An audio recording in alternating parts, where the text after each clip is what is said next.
À travers vous, c'est le Québec qui arrive à Paris. On est tellement contents, Mélanie Michaud. On est ravis parce que c'est votre premier roman. Il s'appelle Burgundy. Alors, quand je dis qu'on est ravis de vous revoir, vous nous avez manqué, les Québécois, là. Hein? Pareillement, C'est pareillement. vrai. Oui. Ouais. On vous revenez à Paris. Enfin, c'était long. C'était très long, puisque chez nous, c'est l'hiver, et l'hiver, c'est interminable.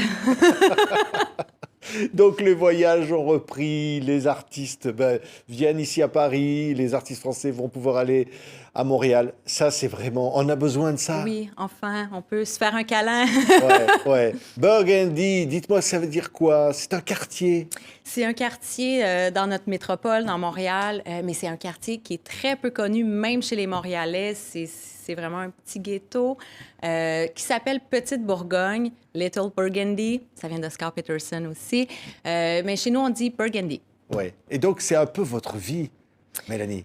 Oui, absolument. C'est inspiré de ma vie, de mon enfance, mais j'ai quand même un peu triché. Je me suis inspirée aussi de d'autres enfances, des anecdotes de mes amis qui me racontaient des choses. Puis j'étais comme, oh, ça peut arriver à mon personnage. Donc, puis j'ai romancé un petit peu pour... Ouais. C'est les années quoi, le mi-80? Oui, 80, 90. On fait vraiment de 1980 jusqu'à la fin des années 90. Ouais. Un père particulier, hein, presque un peu Hells Angels. C'était quand même pas facile à la maison. Hein.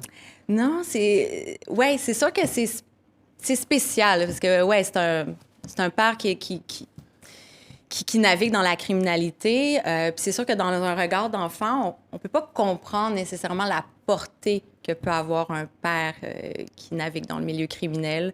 Donc, c'est beaucoup des non-dits, en fait, parce que jamais un père va dire à son enfant « je suis un criminel ». C'est impensable. Donc, c'était vraiment dans le non-dit. Ça a été vraiment sur le tard que j'ai compris que mon père était un motard. Ouais. Et alors, vous racontez ça, parce qu'en fait, c'est tout le quartier. Alors, on va dire, c'est pas un quartier privilégié, hein, pour être simple. Hein. Non, c'est ça. C'est une famille dysfonctionnelle dans un quartier dysfonctionnel. Tu sais, Burgundy est aussi un personnage, finalement. Ouais. Ouais. Qu'est-ce qui se passe dans ce quartier que vous avez eu envie de raconter? Mais la pauvreté, la misère qui s'agglutine, en fait. On aurait dit que personne voulait sortir de ça. Personne voulait sortir de Burgundy, puis personne voulait sortir de la misère. Donc, c'est dur dans un regard d'enfant qui aurait espéré plus. Ouais. Vous avez dit, j'écris ici la vie que je veux effacer. Écrire, c'est une façon d'effacer. En fait, je pense que c'est un rapport à la honte. Parce que j'avais honte de ma jeunesse, de mon passé. J'avais honte d'où je venais. Puis finalement, bien, ça fait une histoire que les gens aiment lire.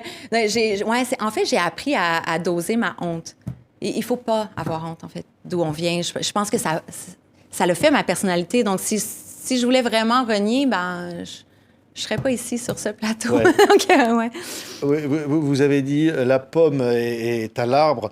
Ça veut dire qu'au fond, vous êtes bien l'enfant de vos parents.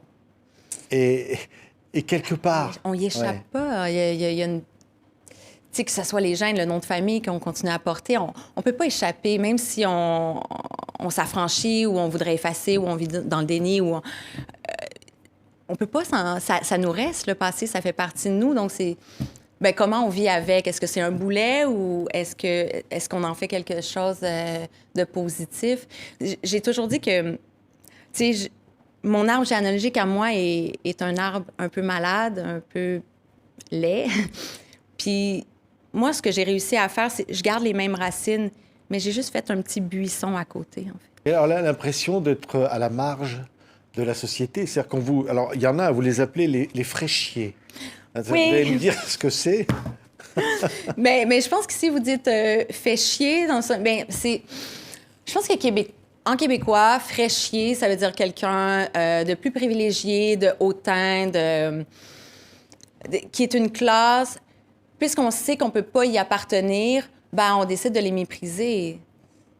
Puis je pense que vice-versa. Je veux dire, nous, on avait des surnoms aussi.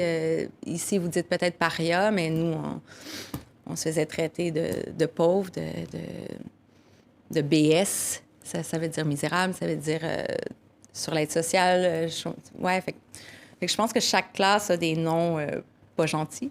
Oui. Fait que, fraîchier, Ouais. C'est ça. Mais alors, les deux se regardent dans ce Québec Ouais. des années 80, cohabitent. Oui, les deux classes sociales cohabitent, se jugent et veulent pas entrer en contact ce jour des confrontations. Un veut pas faire partie de l'autre, puis un veut... Mais en même temps, nous, on les enviait. On les enviait, mais on n'avait pas le droit de le dire, qu'on aimerait vivre comme eux. Puis probablement qu'eux, probablement enviaient une espèce de frivolité chez nous, notre humour, entre autres, notre joie de vivre, on n'a pas les mêmes problèmes. On n'a pas les mêmes problèmes. Ouais. Ouais. Et alors, vous allez devenir humoriste. Ça vient de là? Parce que, ouais, c'est vrai, vous allez faire du show, du spectacle. Bien, l'humour a toujours été un échappatoire pour moi, a été une façon de dédramatiser toute situation. C'est Boris Vian qui disait l'humour est la politesse du désespoir. Je pense que c'est un peu comme ça. Je pense que quand tu vis une situation, soit que tu la prends puis tu vis dans la tristesse ou tu arrives à en rire. Puis quand on arrive à rire de soi, à rire de ce qui nous arrive, ça peut juste aller mieux. Ouais. Ce livre raconte un Québec, une histoire du Québec. Et c'est aussi, bien sûr, c'est un roman, mais ça, c'est important pour aussi les Québécois, nos amis québécois d'aujourd'hui, de lire, parce que ce quartier-là, quand vous y retournez dans cette petite Bourgogne, vous ne la reconnaissez plus. Elle a changé, elle a comme deux visages, mais il reste quand même le visage que je dépeins qui est laid, que j'aime pas.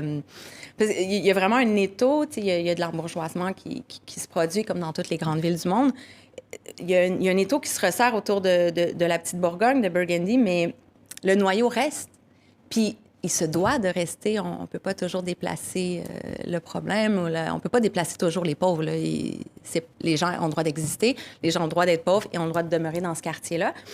Mais il y a vraiment un clash parce qu'autour, il y a des condos à 1 million de dollars. Là.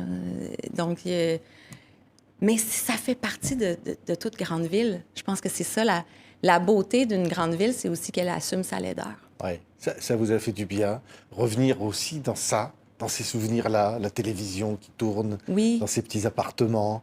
Oui, il y a beaucoup de références, en fait, aux années 80, puis aux typiques québécois. Il y a beaucoup de références. Je pense que les gens se reconnaissent. Ouais. Puis c'est universel aussi, les thèmes. En fait, il n'y a pas juste à Montréal qu'il y a des quartiers de pauvres. Il n'y a pas juste à Montréal qu'on vivait comme ça. C'est toutes les grandes villes du monde. Oui, c'est un très beau livre. Ça s'appelle...